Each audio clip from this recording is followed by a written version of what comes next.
చంద్రబాబు నాయుడు ఒక్కరే మన నాయకుడని, తనతో సహా అందరూ తెలుగుదేశం పార్టీ సైనికులేనని టీడీపీ జాతీయ ప్రధాన కార్యదర్శి మంత్రి నారా లోకేష్ స్పష్టం చేశారు. నూతనంగా నియమించిన పార్లమెంటరీ పార్టీ అధ్యక్షులు, ప్రధాన కార్యదర్శులతో పాటు జోనల్ కోఆర్డినేటర్లతో ఉండవల్లి నివాసంలో మంత్రి లోకేష్ సమావేశమయ్యారు.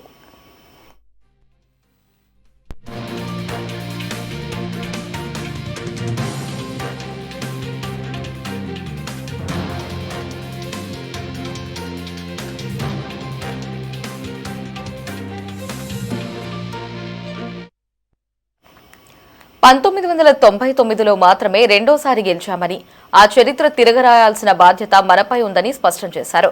సొంతిల్లు కంటే కిరాయి ఇళ్లుపై దృష్టి పెడుతున్నామని, దీనికి ఫుల్ స్టాప్ పడాలని పార్లమెంటరీ పార్టీ అధ్యక్షులు, ప్రధాన కార్యదర్శుల సమావేశంలో లోకేష్ దిశానిర్దేశం చేశారు.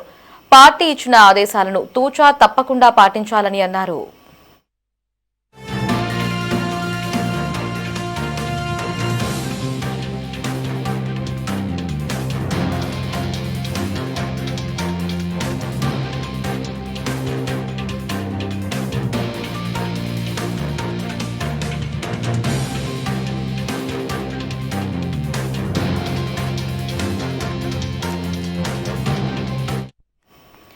పార్టీ కార్యకలాపాల్లో మున్ముందు స్పీడ్ పెంచుతామని మంత్రి చెప్పారు. ఇక నుంచి పార్టీ కోసం ఫుల్ టైం కేటాయిస్తానని, అందరం కలిసి పార్టీని బలోపేతం చేద్దామని అన్నారు.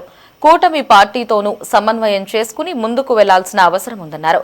నెలకోసారి కూటమి పార్టీ నేతలతో సమావేశం కావాలని, 15 ఏళ్ల పాటు కలిసికట్టుగా ముందుకు వెళ్లాల్సిన అవసరం ఉందని మంత్రి లోకేష్ తెలిపారు.